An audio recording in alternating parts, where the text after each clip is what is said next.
మరొక్కసారి ఈ 50 దినాల ఆత్మీయ కుటుంబ సహవాస కొడుకుల్లో 32వ రోజులోనికి అడుగు పెట్టింపచేసినటువంటి దేవుని నామాన్ని స్తుతిస్తున్నాను. ఆసక్తిగా దేవుని సన్నిధిలో సాగుతున్నటువంటి మీ అందరికీ కూడా నా హృదయపూర్వకమైన వందనాలు తెలియజేస్తున్నాను. అందరికీ వందనాలండి. దేవునికి స్తోత్రం. హల్లెలూయా, హల్లెలూయా. ఈరోజు ఫస్ట్ తారీఖు కాబట్టి మనం వాగ్దాన సందేశాన్ని వింటాం కదండి. ఈ రోజు విన్న తర్వాత మరలా ఎప్పుడు దాన్ని కొనసాగిస్తాం? ఆదివారం కొనసాగిస్తాం. కాబట్టి మీరు ఏం చేయాలంటే నాకు ఏదేది చెప్పాలన్నమాట. ఇప్పుడు ఈరోజు వాగ్దాన సందేశాన్ని చెప్పమంటారా, లేక మరి ఈ వారం అంత అంశం నాదే కదా, ఈ వారపు అంశాన్ని మొదలు పెట్టమంటారా? చెప్పాలి. వాగ్దాన సందేశం చెప్పమంటారా, అంశం మొదలు పెట్టమంటారా? ఏం చెప్పమంటారు? సరిగ్గా చెప్పట్లేదు. మీరు చెప్పినా చెప్పకపోయినా నేను చెప్పేస్తున్నాను.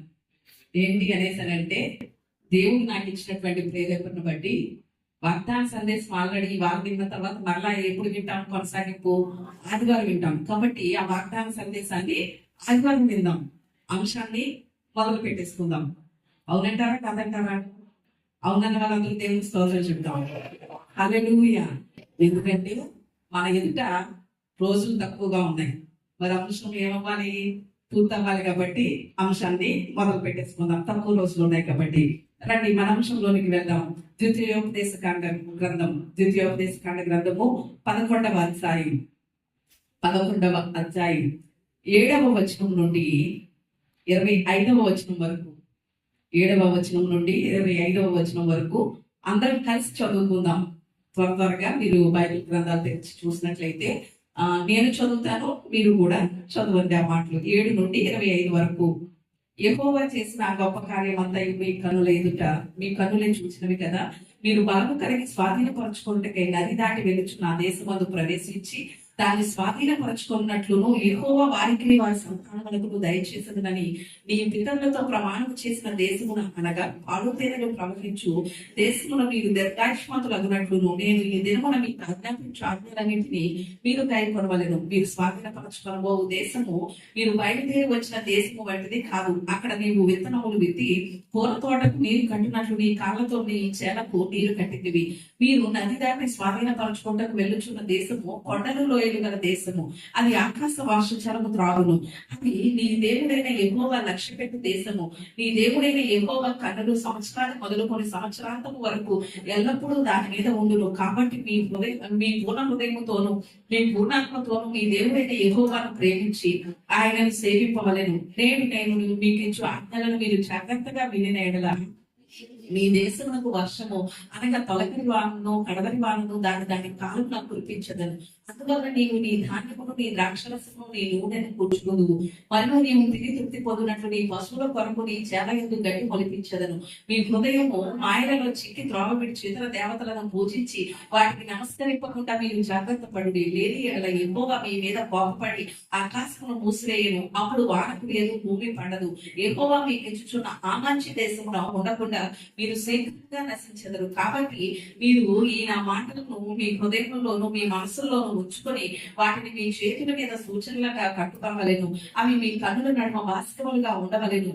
నీవు నీ ఇంట కూర్చుంటున్నప్పుడు, త్రోవను నడిచినప్పుడు, పడుకున్నప్పుడు, లేచినప్పుడు వాటిని గురించి మాట్లాడచ్చు. వాటిని మీ పిల్లలకు నేర్పి నీ ఇంటి ద్వారబంధముల మీదను నీ గౌనుల మీదను వాటిని వ్రాయవలెను.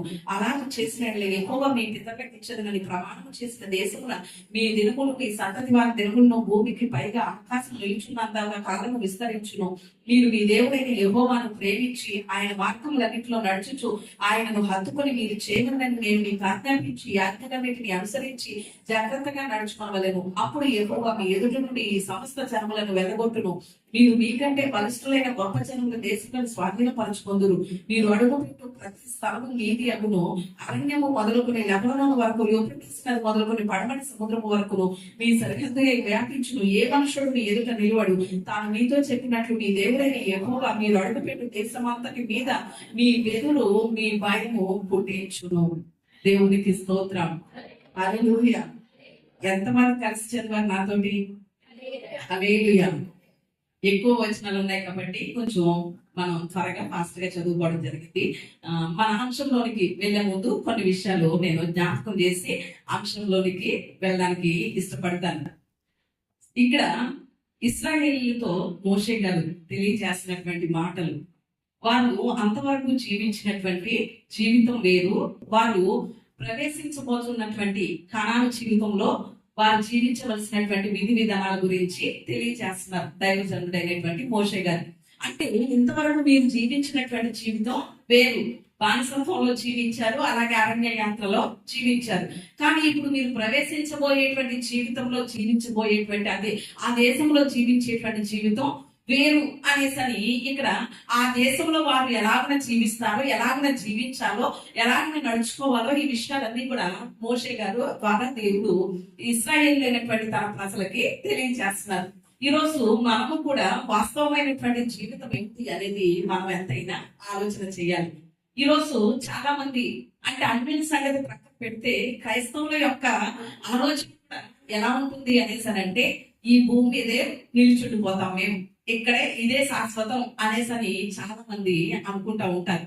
కానీ అసలు అయినటువంటి జీవితం ఎక్కడ ఉంది, అసలైనటువంటి వాస్తవమైనటువంటి జీవితం మనం ఎక్కడ జీవించబోతున్నాం అనేటువంటి అవగాహన చాలా మందికి తక్కువగానే కనిపిస్తుంది క్రైస్తవ సమాజానికి. ఆ విషయాన్ని మనం ఎంతైనా ఆలోచన చేయాలి. ఉదాహరణకి ఒక పక్షిని కనుక మనం చూసాం అనుకోండి, పక్షిని సంస్కృతంలో ఏమంటారు అంటే ద్విజ అంటారు. ఏమంటారు చెప్పండి? ద్విజ అంటారు. అంటే రెండు ప్రాణుల కలయిక కాబట్టి దాని అంటే రెండు జన్మలు కలిగినటువంటి ప్రాణి కాబట్టి దాన్ని ద్విజ అంటారు పక్షిని. ఏంటి రెండు జన్మలు ఏంటి అంటే ఒకటి గురుడు, ఇంకొకటి పక్షి కదండి, పిల్ల. అంటే ఒకటి గురుడు, ఒకటి పిల్ల. అందుకని రెండు జన్మలు కలిగినటువంటి ప్రాణి కనుక దాన్ని ద్విజ అనడం అనేది జరిగింది. ఉదాహరణకి గుడ్డు తెలుసు కదండి మీకు.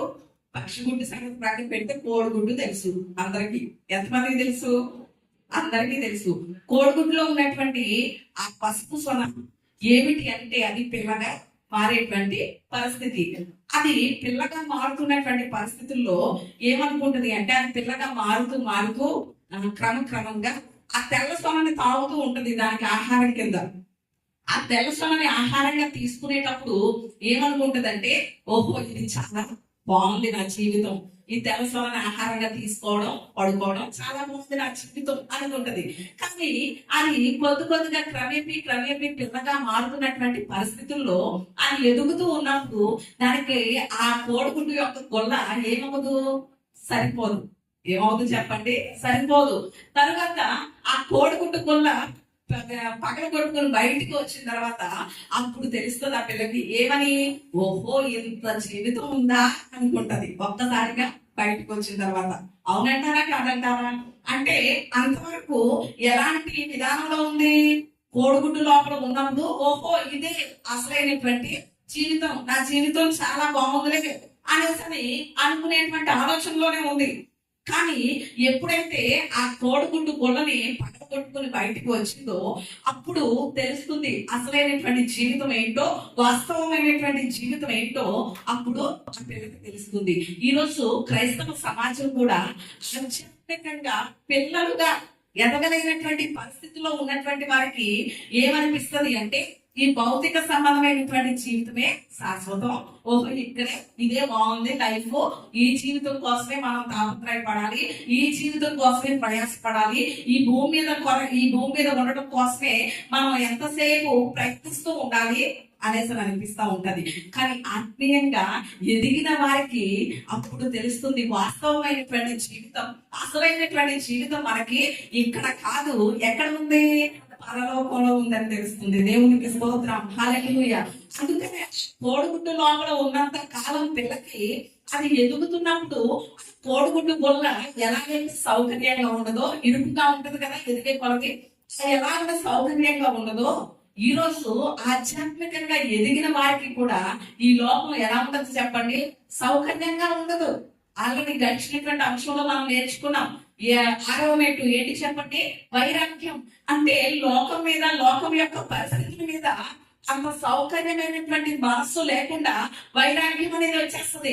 అది ఎప్పుడు జరుగుతుంది అనేసనంటే ఆధ్యాత్మికంగా ఎదిగినప్పుడు, పసిపిల్లల వలె ఉండకుండా ఆధ్యాత్మికంగా మనం ఎప్పుడైతే ఎదుగుతామో అప్పుడు ఈ అనుభవాన్ని మనం పొందుకుంటా ఉంటాం. చాలా సార్లు మనం జీవించేటువంటి ఈ జీవిత కాలంలోనే మనకి బాగా తెలుసు, మనకనే కాదు అన్యుల దగ్గర నుంచి అందరికీ కూడా తెలుసు ఒక విషయం ఏంటి అనేసానంటే, పరలోకం ఉందని, నరకం ఉందని అందరికీ తెలుసు. మన భాషలో మనం పరలోకం అంటాం, వాళ్ళు ఏమంటారు స్వర్గం అని, వైకుంఠం అని, ముక్తి అని, ఏదేదో వాళ్ళకి సంబంధించిన పదాలతో వాళ్ళు పిలుచుకుంటా ఉంటారు, అభిప్రాయపడతా ఉంటారు. వాళ్ళకి తెలుసు అంటే తప్పులు చేస్తే నరకంలోకి వెళ్ళిపోతామని, పుణ్యం చేసుకుంటే వైకుంఠం వెళ్తాం, స్వర్గం వెళ్తాం అనేటువంటి భావనలో వారు ఉంటారు. క్రైస్తవ సమాజంగా మనకి తెలుసు ఏంటి, దేవుని అంగీకరించి ఆయన రక్తం చేత కడగబడినటువంటి మనం నిత్య రాజ్యంలో ఉంటామనేసని, యుగయుగాలు ఆయనతో ఆనందిస్తామని, ఎవరైతే నమ్మి బాప్తిస్మం పొందుతారో వారు తప్పించబడతారు. నమ్మని వారికి ఏముంటుందని తెలుసు, శిక్ష విధించబడుతుంది. ఆ శిక్ష యుగయుగాలు మండేటువంటి అగ్నిగుండం అనే విషయం మనకి కూడా తెలుసు. అందుకని ఈ రెండిట్ల జీవితం కూడా భూమి మీద అనుభవించేటువంటి విధానం కూడా మనకి కనిపిస్తూ ఉంటది. కొన్నిసార్లు మన కుటుంబాల్లో మనం ఎదుర్కొనే పరిస్థితులను బట్టి చాలా సార్లు చాలా మంది మాట్లాడుతూ ఉంటారు. వాళ్ళు ఎదుర్కొనేటువంటి పోరాటాలు కానివ్వండి, సమస్యలు కానివ్వండి, ఇబ్బందులు కానివ్వండి, ఇరుకులు కానివ్వండి, వీటన్నిటి కూడా ప్రయాణం చేస్తున్నప్పుడు కొన్నిసార్లు వాళ్ళు ఏమంటారో తెలుసా, మా దైవ సేవకులుగా మా దగ్గరికి చాలా మంది వస్తూ ఉంటారు, వారి బాధలు అది చెప్పుకుంటూ ఉంటారు కదా వాళ్ళ పరిస్థితి. అప్పుడు ఏమంటా ఉంటారంటే ఒక మాటలో, నరకం చూసేస్తున్నామండి అంటారు. అంటారా లేదా? మీరు ఎప్పుడైనా అన్నారా లేదా మాట? బోల్డ్ దాకా అన్నారట కదా. అంటే మనకు ఎదురయ్యేటువంటి పరిస్థితులను బట్టి ఏం చూసేస్తున్నాం, నరకం చూసేస్తున్నాం అనేసి అంటాం. అంటే నరకం చూసొచ్చినా ఎలా ఉంటుందో చూసామా? చూడలేదు.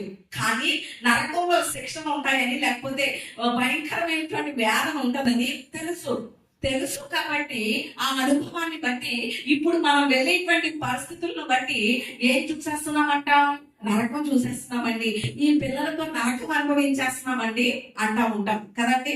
ఒక్కొక్కసారి కొంతమంది భార్యలు అంటా ఉంటారు, నా భర్తతో ఏం అనుభవిస్తున్నాను, నేను నరకం అనుభవిస్తున్నానండి అంటారు. కొంతమంది భర్తలైతే ఏమంటారు, భార్యలను బట్టి నరకం చూపించేస్తుందండి మా ఆవిడ, నాకు ఇంటికి వెళ్ళాలంటే నరకం గుర్తొచ్చేస్తుందండి అంటా ఉంటారు కదండి. అంటే ఇలా చూస్తూ ఉంటే చాలా సార్లు చాలా మంది జీవితాల్లో బిడ్డలను బట్టి కానివ్వండి, భర్తలను బట్టి కానివ్వండి, వారి కుటుంబ పరిస్థితులను కానివ్వండి, ఆర్థిక ఇబ్బందులను కానివ్వండి, లేకపోతే కొన్నిసార్లు శరీర బలహీనతలను బట్టి కూడా, ఉదాహరణకి పక్షవాత రోగం కలిగినటువంటి వ్యక్తి ఉన్నాడు, అన్ని అవయవాలు ఉన్నాయి అతనికి, ఉన్నాయా లేదా చెప్పండి, అన్ని అవయవాలు ఉన్నాయి, కానీ ఏ అవయవో పనిచేయదు, ఉండి ఉపయోగపడలేనటువంటి అవయవాలు ఉంటాయి. కాబట్టి అతనికి ఏమనిపిస్తుంది అనేసరంటే, ఇన్ని అవయవాలు ఉన్నాయి నాకు, కానీ నా పనులు నేను చేసుకునేటువంటి ఉపయోగం లేదు. కాబట్టి అతనికి ఎలా అనిపిస్తుంది, నరకంగా అనిపిస్తుంది. అవునంటారా కదంటారా? కదండి. రెండవది ఏంటి అంటే, ఆ పక్షవాత రోగికి సేవ చేసిన వాళ్ళు ఉంటారు చూసారా, వాళ్ళేమంటారు చేతులతో చేయాల్సి వస్తుందండి అంతని, కాబట్టి మాకేం కనిపిస్తుంది, నరకం కనిపిస్తుందండి సేవ చేయలేక అంటారు. అవునంటారా కాదంటారా? అంటే ఇవన్నీ కూడా మన నిత్య జీవితంలో జరిగేటువంటి పరిస్థితులే. అంటే మనం ఆలోచించవలసినటువంటి విధానం ఏమిటి అనేసరంటే, మనకు ఎదురవుతున్నటువంటి పరిస్థితులను బట్టి కానీ, ఇబ్బందులను బట్టి కానీ, ఇరుకులను బట్టి కానీ, ప్రతికూలతలను బట్టి కానీ, ఎదుర్కొనే సమస్యలను బట్టి కానీ, పోరాటాలను బట్టి కానీ, లేకపోతే ఇంట్లో ఉన్నటువంటి బిడ్డలను బట్టి కానీ, యజమానులను బట్టి కానీ, మనుషులను బట్టి కానీ, అనారోగ్య పరిస్థితులను బట్టి కానీ ఏం చూసేస్తున్నాం అనుకుంటాం, నరకం చూసేస్తున్నాం, నరకం అనుభవించేస్తున్నానండి ఈ కొంపలోకి వచ్చిన తర్వాత అనేసరి అనుకుంటా ఉంటాం కదా. మరి ఈ రోజు మనం క్రైస్తవులుగా ఉన్నాం, ఒకవేళ ఈ మాట అన్యులు ఎవరైనా పలికారు అంటే అది వేరే సంగతి. కానీ ఒక క్రైస్తవుడుగా క్రైస్తవురాలుగా ఉన్నటువంటి మనం భూమి మీద చూడవలసింది నరకపు అనుభవాన్ని కాదు. ఏ అనుభవాన్ని చూడాలి అంటే పరలోకపు అనుభవాన్ని చూడాలి. దేవునికి స్తోత్రం. ఎప్పుడైనా అన్నామా ఈ మాట? నాకు పరలోకం కనిపిస్తుందండి ఈ ఇంట్లో అడుగు పెట్టిన తర్వాత, లేకపోతే నా భర్త ద్వారా నాకు పరలోకం కనిపిస్తుందండి, నా భార్య ద్వారా పరలోకం కనిపిస్తుందండి అన్నామా? ఎప్పుడు రాలేదే మన నోటంపడి కదండి. అంటే ఈ రోజు మనం నేర్చుకోబోయేటువంటి అంశం, ఒక విషయం మనం ఆలోచన చేయాలి. ఎంతసేపు నరకపు అనుభవాలే మన జీవితంలో ఉండడానికి వీల్లేదు. క్రైస్తవులుగా దేవుని బిడ్డలుగా అయిన తర్వాత మన అనుభవం దేనితో ఉండాలి అంటే పరలోక సంబంధమైన దానితో ఉండాలి. పరలోకాన్ని మనం ఎక్కడ అనుభవించాలి అంటే భూమి మీదే అనుభవించాలి. ఉదాహరణకి ఆడవాళ్ళు, స్త్రీలు వంట చేసేటప్పుడు ఖచ్చితంగా కూర వండినా లేకపోతే ఏదైనా వండినా దాని టేస్ట్ చూస్తారు. చూసి అలవాటు ఉందా లేదా మీకు? రుచి చూస్తారు కదండి. ఆ రుచి చూసిన తరువాత ఆ కూర వంట ఎలా ఉందా అనేది దాని యొక్క అనుభవం ఏంటో మనకి తెలుస్తుంది. అవునంటారా కాదంటారా? ఒక్కొక్కసారి ఒకవేళ ఆ రుచి చూడకుండా టేస్ట్ చేయకుండా పెట్టేస్తాం అనుకోండి, అవతల వారు బాగుంది అన్నా బాగోలేదు అన్నా దాని టేస్ట్ ఏంటో మనకి తెలియదు, వాళ్ళు చెప్పిన దాన్ని బట్టే తప్ప. అంటే మొదటిగానే దాని రుచి ఏంటో మనం చూస్తాం కాబట్టి ఖచ్చితంగా అవతల వారికి పెట్టవచ్చా లేదా అనేది కూడా మనం డిసైడ్ అయిపోతాం. ఎందుకని? దాని టేస్ట్ ఏంటో చూసాం కాబట్టి. దాని టేస్ట్ బాగాలేదనుకోండి పెట్టడానికి ఇష్టపడం. దాని టేస్ట్ బాగుందనుకోండి ఖచ్చితంగా ఎలాంటి వారికైనా పెట్టడానికి ఇష్టపడతా ఉంటాం. ఈ రోజు క్రైస్తవులుగా మనము కూడా పరలోకంలో అనుభవించేవన్నిటినీ భూమి మీద దాని తొలి రుచిని చూడగలగాలి. దేవునికి స్తోత్రం. ఎందుకంటే మనల్ని దేవుడు దేని కొరకు పాత్రలుగా ఎంచాడో తెలుసా? నరకాగ్నికి పాత్రలుగా ఎంచలేదు, నిత్య జీవానికి పాత్రలుగా మనల్ని ఎంచాడు. దేవునికి స్తోత్రం. కాబట్టి మన యొక్క దృష్టి, మన యొక్క మనస్సు ఎప్పుడు పర సంబంధమైనదిగానే ఉండాలి. అందుకని పరలోక సంబంధమైన దాన్ని అనుభవించగలగాలి భూమి మీద. నిత్య నరకాగ్నికి మనం పాత్రలు కాదు కనుక ఎలాంటి పరిస్థితులు అయినా కూడా నరకం యొక్క పరిస్థితులు అనుభవిస్తున్నాం అనేటువంటి మాటలు మన దగ్గర నుంచి రావడం ఎంతైనా అది మనకి దీవెనకరం కాదు, ఆశీర్వాదకరం కాదు. ఈ రోజు పరలోకంలో మనకి ఏముంటాయో కనుక మనం గుర్తు చేసుకుంటా ఉంటే దాన్ని బట్టి భూమి మీద వాటిని అనుభవిస్తున్నామా లేదా, వాటి యొక్క రుచిని.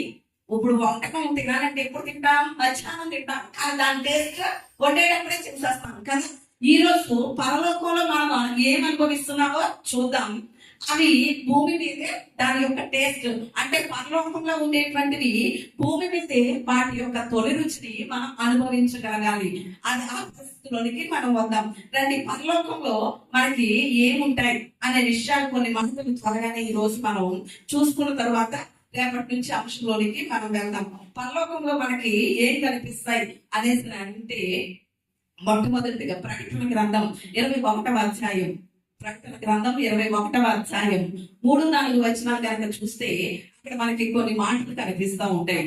అప్పుడు ఇదిగో దేవుని నివాసము మనుషులతో కూడా ఉన్నది, ఆయన వారితో కాపురముండును, వారు ఆయన ప్రజలైందును, దేవుడు తానే వారికి దేవుడై ఉండి వారికి తోడై ఉండును, ఆయన వారి కన్నులు ప్రతి బాష్ప బిందువులో తుడిచివేయును, మరణము ఇక ఉండదు, దుఃఖమైనను ఏడ్పైనను వేదనైనను ఇక ఉండదు, మొదటి సంగతులు గతించిపోయినవని సింహాసనంలో నుండి వచ్చిన గొప్ప స్వరము చెప్పుట వింటిని. దేవునికి స్తోత్రం. హల్లెలూయా. ఇక్కడ మనం చూస్తున్నటువంటి విషయం ఏమిటి అనేసి అంటే మొట్టమొదటిగా పరలోకంలో మనకి కనిపించేది ఏమిటి అనేసి అంటే అక్కడ ఏడుపు ఉండదట, దుఃఖం ఉండదట, మరణం ఉండదట. మరి ఏముంటుంది అంటే పరిపూర్ణమైన సమాధానం ఉంటుంది. దేవునికి స్తోత్రం. పరలోకంలో ఏముంటది చెప్పండి? పరిపూర్ణమైనటువంటి సమాధానం ఉంటది. అంటే ఏడుపుకి గాని, వేదనకి గాని, దుఃఖానికి గాని ఏ మాత్రము అక్కడ ఏముండదు, చోటు ఉండదు. మరి పరలోకంలో పరిపూర్ణమైనటువంటి సమాధానం ఉంటుంది. ఆ సమాధానం యొక్క తొలి రుచి ఎవరు అనుభవించాలి? మనం భూమి మీదే అనుభవించాలి. దేవునికి స్తోత్రం. ఎక్కడ అనుభవించాలి చెప్పండి? భూమి మీదే పరలోకం వెళ్ళిన తర్వాత పరిపూర్ణమైనటువంటి సమాధానం అనుభవిస్తాం. కానీ భూమి మీద ఉండగానే సమాధానం యొక్క తొలి రుచిని అనుభవించాలి. అందుకనే యెషయా ప్రవచన గ్రంథంలో దేవుడు రాయించినటువంటి మాట ఏమిటి అంటే, యెషయా గ్రంథము 26వ అధ్యాయం 3వ వచనంలో చూస్తే అక్కడ ఒక మాట మనకి కనిపిస్తుంది. ఏంటి అనేసి అంటే, ఎవరి మనస్సు నీపై అనుకున్నదో వాడిని నువ్వేం చేస్తావు? పూర్ణ శాంతి గలవానిగా కాపాడుదువు. దేవునికి స్తోత్రం. అంటే ఇక్కడ మనం పరలోకంలో పరిపూర్ణమైనటువంటి సమాధానం అనుభవిస్తాం. కానీ సమాధానం యొక్క తొలి నుంచి సమాధానం అనేది ఎలా ఉంటుందో ఎక్కడ చూడాలి? భూమి మీదే చూడాలి, మన కుటుంబాల్లోనే అనుభవించాలి. అందుకని ఫిలిప్పీయులకు రాసినటువంటి పత్రికలో పౌలు గారు కూడా అదే మాట చెప్తారు. 4వ అధ్యాయం 7వ వచనంలో చూస్తే అక్కడ దేవుని సమాధానం మన తలంపులకి మన హృదయానికి ఎల్లప్పుడూ ఏముంటదట? కావలా ఉంటదట. దేవునికి స్తోత్రం. హల్లెలూయా. అంటే మొట్టమొదటిగా పరలోకంలో ఉండేది ఏమిటి అనేసనంటే పరిపూర్ణమైనటువంటి సమాధానం ఉంటుంది. రెండవదిగా పరలోకంలో ఏముంటుంది అని కనుక మనం ఆలోచన చేస్తే 16వ కీర్తన 11వ వచనం చూస్తే అక్కడ మనకి కనిపిస్తుంది. ఏమిటి అనేసనంటే, జీవ మార్గములు నీవు నాకు బోధించదవు, నీ సన్నిధిలో సంపూర్ణ సంతోషము కలదు అనే మాట కనిపిస్తుంది. అంటే రెండవదిగా మనం చూస్తున్నాం ఏమిటి అనేసనంటే, పరలోకంలో ఏముంటది? పరిపూర్ణమైన సంతోషం ఉంటది. దేవునికి స్తోత్రం. ఏముంటది చెప్పండి? పరిపూర్ణమైన సంతోషం. అంటే సగం సగం కాదు, ఇక పరిపూర్ణమైనటువంటి సంపూర్ణమైనటువంటి సంతోషం అనేది ఎక్కడ ఉంటది అంటే పరలోకంలో. అందుకని ఆ వచనంలో భక్తుడు రాసినటువంటి ఆ కనిపిస్తుంది, నీ సన్నిధిలో అనే మాట. సన్నిధి అనేది దేన్ని సూచిస్తుంది అంటే పరలోకాన్ని సూచిస్తుంది. అక్కడ అంటే పరలోకంలో పరిపూర్ణమైనటువంటి సంతోషం మనకు కనిపిస్తుంది. మరి క్రీస్తు బిడ్డలుగా ఉన్నటువంటి మనం ఆ సంతోషం యొక్క తొలి నుంచి ఎక్కడ అనుభవించాలి? భూమి మీదే అనుభవించాలి. అందుకనే యోహాను సువార్తలో యేసయ్య చెప్పినటువంటి మాట, యోహాను సువార్త 15వ అధ్యాయం 11వ వచనంలో ఆయన చెప్పిన మాట ఏంటి అనేసనంటే, నాయన మీ సంతోషం సంపూర్ణమన్నట్లు మీకు ఇష్టమైంది అడగండి, నేను దాన్ని మీకు అనుగ్రహిస్తానని చెప్పారు. అంటే మనం సంపూర్ణమైనటువంటి పరిపూర్ణమైనటువంటి సంతోషం పొందుకోవడమే దేవుని చిత్తం.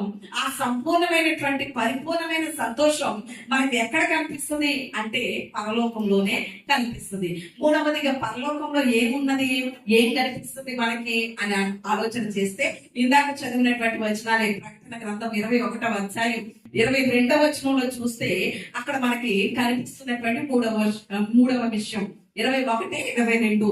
అక్కడ పరలోకంలో ప్రవేశించే వారు ఎలా ఉన్నారంట? నిశ్చితమైనది గాని అసహ్యమైనది గాని అబద్ధమైనది గాని జరిగించే వారు ఎందులో ప్రవేశించారట?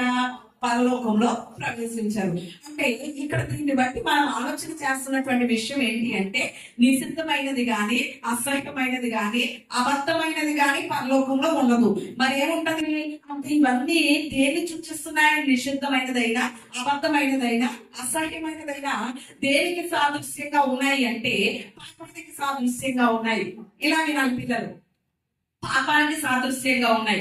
కాబట్టి పరలోకంలో ఏముండదు అనేసనంటే, పాపం నుండి విడుదల పొందిన వారే పరలోకంలో ఉంటారు. పాపానికి చోటే ఉండదు. దేవునికి స్తోత్రం. హల్లెలూయా. పరలోకంలో ఏముంటాయి చెప్పండి? మొట్టమొదటిగా పరిపూర్ణమైనటువంటి సమాధానం ఉంటుంది. రెండవదిగా పరిపూర్ణమైనటువంటి సంతోషం ఉంటుంది. మూడవదిగా పాపం అనే దానికే చోటు ఉండదు. అంటే పరలోకంలో ఎవరు ఉంటారు అంటే, పాపం నుండి ఎవరైతే విడుదల పొందుతారో వారే పరలోకంలో కనిపిస్తారు. మరి ఈరోజు ఆ పాపం యొక్క విడుదల మనం ఎక్కడ పొందాలి? పరలోకం వెళ్ళాక పొందుతాంలేండి పాపం నుండి విడుదల అంటే అవకాశం ఉంటుందా చెప్పండి? ఏ మాత్రం ఉండదు. పాపం నుండి విడుదల అనేది ఎక్కడ పొందాలి అంటే భూమి మీద ఉండగానే పొందాలి. దేవునికి స్తోత్రం. హల్లెలూయా. నాలుగవదిగా కూడా మనం చూద్దాం, పరలోకంలో ఏముంటది అనేసరి ఆలోచన చేస్తే ప్రకటన గ్రంథం 22వ అధ్యాయం 3-4 వచనాల్లో కనుక చూస్తే అక్కడ మనకి కనిపించేటువంటి మాటను బట్టి మనం ఆలోచన చేస్తే పరలోకంలో భయం అనేది ఉండదు. దేవునికి స్తోత్రం. హల్లెలూయా. ఏముండదు చెప్పండి? భయం అనేది ఉండదు. నిర్భయంగా ఉండొచ్చు. ఈ భూమి మీద ఉన్నప్పుడు ఎన్నెన్నో భయాలు, దేని గురించో భయాలు. చాలా భయాలతో జీవిస్తూ ఉంటాం. కానీ పరలోకంలో ఏముండదు అనేసానంటే భయానికి చోటు ఉండదు. పరలోకంలో ఏ భయము ఉండదు, ఏ మనిషికి దేన్ని గురించినటువంటి భయం కూడా ఉండదు. అలా జీవించేటువంటి స్థలం ఏమిటి అనేసానంటే పరలోకం. మరి ఈ భూమి మీద కూడా ఈ రోజు చాలా సార్లు క్రైస్తవ సమాజం ఎలా ఉంటుంది అనేసానంటే ఎన్నో భయాలతో, అంటే ప్రతి దానికి భయపడుతూ జీవిస్తున్నటువంటి జీవితమే. కానీ పరలోకంలో ఎటువంటి భయము ఉండదు కనుక భూమి మీద ఉండగా కూడా ఆ భయం లేకుండా ఓన్లీ దేవునికి మాత్రమే భయపడుతూ, ఇక పరిస్థితులకు కానీ ప్రతికూలతలకు కానీ పోరాటాలకు కానీ ఇక దేనికి భయపడకూడనటువంటి జీవితం యొక్క తొలి నుంచి ఎక్కడ చూడాలి? భూమి మీదే చూడాలి. దేవునికి స్తోత్రం, హల్లెలూయా. అయితే పరలోకంలో మనకి ఏముంటుంది అనేసి ఆలోచన చేస్తే అపోస్తలుడైనటువంటి పౌలు తెస్సలోనికీయులకు రాసినటువంటి మొదటి పత్రిక 4వ అధ్యాయం 17వ వచనం కనుక మనం చూస్తే అక్కడ మనకి కనిపిస్తున్నటువంటి విషయం ఏమిటి అంటే సదాకాలము ఆయన సన్నిధిలో ఉంటారనేటువంటి విషయం, ప్రభువుతో ఉంటామనే మాటలు మనకి కనిపిస్తాయి. అంటే ఐదవదిగా ఆలోచన చేస్తున్నాం, ఏమిటి పరలోకంలో ఉండేది ఏమిటి అని ఆలోచన చేస్తే సదాకాలము ఆయన సన్నిధిని అనుభవించే అవకాశం ఉంటుంది. దేవునికి స్తోత్రం. ఏముంటుంది చెప్పండి? సదాకాలం ఆయన సన్నిధిని అనుభవించే అవకాశం ఉంటుంది. ఎక్కడ? పరలోకంలో. మరి భూమి మీద ఉండగా ఆయన సన్నిధిని అనుభవించే ఆ తొలి నుంచి మనం ఎక్కడ చూడాలి? భూమి మీద ఉండగానే చూడాలి. ఈ 50 రోజులు దేవుని కృపం బట్టి ప్రతి రోజు రాత్రి 7 అయ్యేసరికి మనకి ఏం గుర్తు చేస్తూ ఉంటది? ప్రార్థన గుర్తు చేస్తూ ఉంటది. ప్రతి రోజు 7 గంటలకు వచ్చి 9 గంటల వరకు ఇలా ఆత్మీయులతో దేవుని సన్నిధిలో సహవాసం చేస్తూ ఉంటే ఎంత ఆనందంగా ఉంది కదండి. ఎంతమందికి ఆనందంగా ఉంది? మీకు ఉందో లేదు, నాకు చాలా ఆనందంగా ఉంది. దేవునికి స్తోత్రం. రోజు దేవుని సన్నిధిలో గడుపుతా ఉంటే ఎంత సంతోషం. ఇక దేవుని సన్నిధిలో గడిపినంత సేపు, ఆయన సన్నిధిని అనుభవించినంత సేపు మనకి కానీ మన కుటుంబాలు కానీ ఇబ్బందులు కానీ ఏమీ గుర్తే రావు అసలు. అవునంటారా కదంటారా? కదండి. ఇక ఏమి గుర్తురావు. ఆయనతో లీనమైపోయి ఆయన ఆరాధన చేస్తూ ఆయన స్తుతిస్తూ మాట్లాడుతూ ఉంటే మనం వింటూ ఉంటే పరలోకం అనేది ఎక్కడ అనుభవిస్తున్నాం? ఎక్కడే అనుభవిస్తున్నాం. దేవుడికి స్తోత్రం. 50 రోజులు అయిపోయిన తర్వాత ఎలా ఉంటది? ఎలా ఉంటది? చాలా బాధగా నీరసంగా అనిపిస్తుంది కదండి. అంటే 50 రోజులకి పరిమితం ఎక్కడ? భూమి మీద. కానీ పరలోకంలో మాత్రం ఎలాంటి అనుభవం అంటే నిత్యము సదాకాలము ఇంకా ఆయన సన్నిధిని అనుభవించే అవకాశం దేవుడు మనకిస్తాడు. దేవునికి స్తోత్రం. కూడా మనం ఆలోచన చేస్తే పరలోకంలో ఏముంటది అని ఆలోచన చేస్తే ప్రకటన గ్రంథం 22వ అధ్యాయం 4వ వచనంలో చూస్తే అక్కడ మనకి చెప్పబడినటువంటి మాట ఏమిటి అంటే ఆయన దాసులు ఆయన్ని సేవించుచు ఆయన ముఖ దర్శనము చేయుదురు అనే మాట మనకి కనిపిస్తుంది. అంటే ఆనవదిగా ఆయన్ని సేవించేటువంటి సంపూర్ణ ఆధిక్యత మనకి ఎక్కడ దొరుకుతుంది? పరలోకంలోనే దొరుకుతుంది. దేవునికి స్తోత్రం. కానీ దేవుణ్ణి సేవించేటువంటి ఈ ఆధిక్యత భూమి మీదే మనం తొలి రుచి చూడాలి, భూమి మీద తొలి రుచి అనుభవించాలి. కానీ సంపూర్ణంగా దేవుణ్ణి ఆరాధించేటువంటి, దేవుణ్ణి సేవించేటువంటి ఆధిక్యత మాత్రం ఎక్కడ మనకి దొరుకుతుంది? పరలోకంలోనే దొరుకుతుంది. ఈ రోజు దేవుణ్ణి సేవించడానికి, దేవుణ్ణి ఆరాధించడానికి కూడా ఎన్నెన్నో ఆటంకాలు.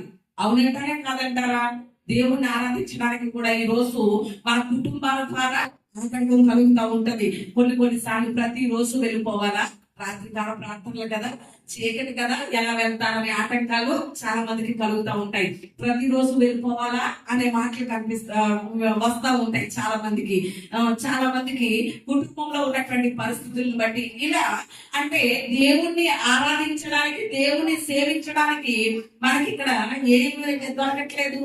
చాలా అవకాశాలు అనేది దొరకవు. కుటుంబాల ద్వారానే కాకుండా ఇప్పుడు ఉన్నటువంటి ప్రస్తుత ప్రభుత్వాలను బట్టి, అధికారులను బట్టి కూడా ఏం కలుగుతున్నాయి? దేవుణ్ణి ఆరాధించడానికి ఆటంకాలు కలుగుతున్నాయి. కానీ పరలోకంలో మాత్రం సంపూర్ణంగా దేవుణ్ణి ఆరాధించే ఆధిక్యత ఎక్కడ దొరుకుతుంది మనకి అంటే పరలోకంలోనే దొరుకుతుంది. దేవునికి స్తోత్రం, హల్లెలూయా. 7వ మాట కూడా చెప్పి నేను త్వరగానే ముగిస్తాను. 7వదిగా పరలోకంలో మనకి ఏం కలుగుతుంది అనేసరంటే ఎఫెసీయులకు రాసినటువంటి పత్రిక 3వ అధ్యాయం 15వ వచనంలో కనుక చూస్తే అపోస్తలుడైనటువంటి పౌలు ఎఫెసులో ఉన్నటువంటి సంఘానికి తెలియజేస్తున్నటువంటి మాట 3వ అధ్యాయం 15వ వచనంలో చూస్తే అక్కడ మనము ఆలోచన చేస్తే ఆ మాటల్లో పరిపూర్ణమైనటువంటి ప్రేమ మనం ఎక్కడ అనుభవించగలుగుతామంటే పరలోకంలోనే అనుభవించగలుగుతాం. దేవునికి స్తోత్రాలు. ఏంటి చెప్పండి? పరిపూర్ణమైనటువంటి ప్రేమ ఎక్కడ అనుభవించగలుగుతాం? పరలోకంలోనే. కానీ మనం ఎక్కడ వెతుకుతా ఉంటాం ప్రేమ కోసం? భూమి మీద వెతుకుతా ఉంటాం, మనుషుల్లో వెతుకుతా ఉంటాం. ఏమని? నన్ను ప్రేమించేవారు లేరండి, అసలు ఎక్కడ కనిపించట్లేదండి అనేసరి అంటా ఉంటాం. భూమి మీద ఎక్కడ మనకి సంపూర్ణమైనటువంటి పరిపూర్ణంగా ప్రేమించేవారు ఎవ్వరూ కనబడరు. ఆ ప్రేమ కూడా మనకి దొరకదు భూమి మీద ఎక్కడ కూడా. మనుషులు అందరూ కూడా నమ్మదగిన వారు కాదు. అందరూ కూడా వట్టి మనుషులే కాబట్టి వారి మాటలు, ఉదాహరణకి ప్రేమించేవారు చెప్పొచ్చు, నేను జీవితాంతం ప్రేమిస్తానని, కానీ ఆ ప్రేమ నిలకడ కాదు. భార్య భర్తల మధ్యలో ప్రేమ అది నిలకడ కాదు. ఎవరో ఒకరు విడిచిపెట్టి వెళ్ళిపోయారు అనుకోండి, మిగిలిన వాళ్ళు ఎలా మిగిలిపోతారు? మూడులా మిగిలిపోయేటువంటి పరిస్థితి. చనిపోయే వరకు సంగతి ప్రక్కన పెడితే ఇప్పుడు కలిసి ఉన్నటువంటి దంపతుల మధ్యలో ఎంత ప్రేమ ఉంటది? ప్రేమ అనేది చాలా కనిపించదు. తల్లి బిడ్డల మధ్యలో అంటే భూమి మీద కనిపించే ప్రేమలన్నీ కూడా వాస్తవమే, పరిపూర్ణమైన ప్రేమ ఏది కాదు. కానీ కల్వరిలో నా యేసయ్య చూపినటువంటి ప్రేమ మాత్రం పరిపూర్ణమైనది. దేవునికి స్తోత్రం. ప్రేమ మనం ఎక్కడ అనుభవించగలుగుతామంటే పరలోకంలోనే. మనం అనుకుంటాం యేసయ్య మన కొరకు ప్రాణం పెట్టేశాడు, నన్ను ప్రేమించి నా కొరకు రక్తం కాచేశాడు, అంతే ఆయన ప్రేమ అనుకుంటాం. అంటే ఇప్పుడు మనం దేవుని ప్రేమను బట్టి రక్షించబడ్డాం, దేవుని ప్రేమను బట్టి ఆయన బిడ్డలుగా చేయబడ్డం. అది కొంత చెప్పాలి, ఆయన చూపించిన ప్రేమ కొంతే అని చెప్పాలి. కానీ సంపూర్ణమైనటువంటి పరిపూర్ణమైనటువంటి ప్రేమ కూడా, దేవుని ప్రేమ మనం ఎక్కడ అనుభవిస్తామో తెలుసా? పరలోక రాజ్యంలో అనుభవించగలుగుతాం. దేవునికి స్తోత్రం. అంటే భూమి మీద ఆయన మన కొరకు ప్రాణం పెట్టడం, రక్తం కాచడం, ఈ ప్రేమే చూసాం మనం. కానీ పరలోకం వెళ్ళిన తర్వాత తెలుస్తుంది ఆయన మన కొరకు సిద్ధపరిచినటువంటి ఆ మహిమ కానివ్వండి, ఆ సింహాసనం కానివ్వండి, మన కొరకు ఆయన దాచించినటువంటి ఆ బహుమానాలు కానివ్వండి, మన కొరకు ఆయన సిద్ధపరిచినటువంటి యుగాల నిత్యం కానివ్వండి, ఇవన్నీ చూస్తే అప్పుడు క్రీస్తు మన మీద చూపినటువంటి పరిపూర్ణమైనటువంటి ప్రేమ ఎక్కడ అనుభవించగలుగుతాం చెప్పండి? పరలోకంలోనే అనుభవించగలుగుతాం. అంటే మనం ఆలోచన చేయాలి. ఎన్ని విషయాలు ఆలోచన చేస్తాం? మనం 7 విషయాలు ఆలోచన చేస్తాం. ఏంటవి? మొట్టమొదటిగా పరలోకంలో ఉండేది ఏంటి చెప్పండి? పరిపూర్ణమైనటువంటి సమాధానం ఉంటుంది. రెండవదిగా పరిపూర్ణమైనటువంటి సంతోషం ఉంటుంది. మూడవదిగా ఏముంటుంది? చోటు అనేది ఉండదు. పాపం నుండి ఎవరైతే విడుదల పొందారో వారే పరలోకంలో ప్రవేశిస్తారు. నాలుగవదిగా పరలోకంలో భయానికి చోటు లేదు, నిర్భయంగా ఉండగలుగుతాం. ఐదవది సదాకాలము పరిపూర్ణంగా దేవుని సన్నిధిని అనుభవించే అవకాశం పరలోకంలో మనకి కలుగుతుంది. ఆరవదిగా ఆయన్ని సేవించినటువంటి సంపూర్ణ ఆధిక్యత పరలోకంలోనే మనకి దొరుకుతుంది. ఏడవదిగా ఏమిటి అనేసరంటే పరిపూర్ణమైనటువంటి ప్రేమ ఎక్కడ అనుభవించగలుగుతాం? పరలోకంలోనే అనుభవించగలుగుతాం. మరి ఎంతమంది పరలోకం వెళ్ళాలనుకుంటున్నారో దేవుడికి స్తోత్రం చెప్తారా? హల్లెలూయా. అందరికీ ఆశే, మేము పరలోకం వెళ్ళాలండి, నిత్య జీవ రాజ్యానికి వెళ్ళాలి, ఆ రాజ్యాన్ని స్వతంత్రించుకోవాలి. ఆ రాజ్యంలో ఉన్నటువంటి ఈ పరిపూర్ణమైన సమాధానం, పరిపూర్ణమైన సంతోషం, భయం లేనటువంటి నిర్భయమైనటువంటి జీవితం, దేవుణ్ణి ఆరాధించేటువంటి ఆధిక్యత, దేవుని సన్నిధిని సేవించేటువంటి ఆ కృప, సదాకాలమైన సన్నిధిని అనుభవించేటువంటి అవకాశం, పరిపూర్ణమైనటువంటి ప్రేమ, ఇవన్నీ మేము పొందాలి అనేది అందరికీ కూడా ఏముంటది చెప్పండి? ఆశ ఉంటది. మరి ఆ పరలోకంలో ఉండేటువంటి అవన్నీ కూడా మనం ఎక్కడ అనుభవించాలి? మొదట భూమి మీదే అనుభవించాలి. నేను ఇప్పుడు చెప్పినటువంటి 7 మాటల్లో ఉన్నటువంటి ఆ తొలి రుచి మనం ఎక్కడ అనుభవించాలి? భూమి మీదే అనుభవించాలి. అలాగా భూమి మీద అనుభవించే కృప కూడా ఎవరిస్తున్నారు అంటే దేవుడు మనకి ఇస్తాడు. ప్రతి క్రైస్తవులకి దేవుని రక్తం చేత దేవుని పిల్లలుగా చేయబడినటువంటి ప్రతి ఒక్కరికి ఈ అనుభవాన్ని ఇవ్వడానికి దేవుడు సిద్ధంగా ఉన్నాడు. పరలోకంలో పొందుకునే వాటి యొక్క రుచి ఖచ్చితంగా మనం ఎక్కడ అనుభవిస్తాం చెప్పండి? భూమి మీద అనుభవిస్తాం. తొలి రుచి భూమి మీద, పరిపూర్ణమైనది ఎక్కడ అనుభవిస్తాం? పరలోకంలో అనుభవిస్తాం. మరి ఈ తొలి రుచులు ఎంతవరకు మనం చూడగలిగామా? ఈ తొలి రుచులు, ఈ 7 మాటలు చెప్పాను కదా పరలోకంలో ఉండేవి. ఈ పరిపూర్ణమైనటువంటి వీటన్నిటి తొలి రుచి ఎంతవరకు మన జీవితాల్లో మనం చూడలేకపోయామేమో, మన కుటుంబాల్లో మనం చూడలేకపోయామేమో, మన జీవితాల్లో మన బ్రతుకులో వీటి యొక్క తొలి రుచి అనుభవించలేకపోయామేమో. కానీ ఈ రోజు నా దేవుడు తెలియజేస్తున్నటువంటి మాట ఏంటో తెలుసా? పరలోకంలో ఉండేవి పరిపూర్ణమైనవి, కానీ వాటి యొక్క తొలి రుచి మీరు భూమి మీద అనుభవించేటట్లుగా నేను చేస్తాను అంటున్నాడు. మరి అలాగా ఆ వాటి యొక్క తొలి రుచి ఎంతవరకు మన జీవితాల్లో నరకం చూసామండి, నరకాన్ని అనుభవించామండి అనే అభిప్రాయాలు లేక అలాంటి అనుభవాలు ఉన్నాయేమో. కానీ వాటన్నిటినీ ఈ రోజు నా దేవుడు తీసివేసి వాటన్నిటిని ఎలా మర్చిపోతున్నాడు అంటే, ఈ 50 దినాల కూడికల ద్వారా పరలోకంలో ఉండేటువంటి పరిపూర్ణమైనవి భూమి మీద రుచి చూచే కృపను దేవుడికి ఇస్తున్నాడు. దేవుడికి స్తోత్రం. అలాంటి అనుభవాలు కూడా మనల్ని నడిపించబోతున్నాడు. అందుకనే ఈ 50 దినాల కూడికల్లో మరొకసారి అంశం ద్వారా దేవుడు మనతో మాట్లాడుతున్నాడు. కాబట్టి రేపటి నుంచి మనం చూద్దాం, పరలోకంలో ఉండేటువంటి ఆ పరిపూర్ణమైన వాటి యొక్క తొలి రుచి భూమి మీద అనుభవించాలి అంటే మనం ఏం చేయాలి, ఎలా ఉండాలనే విషయాలు రేపటి నుంచి ఆలోచన చేద్దాం. అటు రీతిగా దేవుడు మనందరినీ నడిపించి దీవించును గాక. ఆమేన్.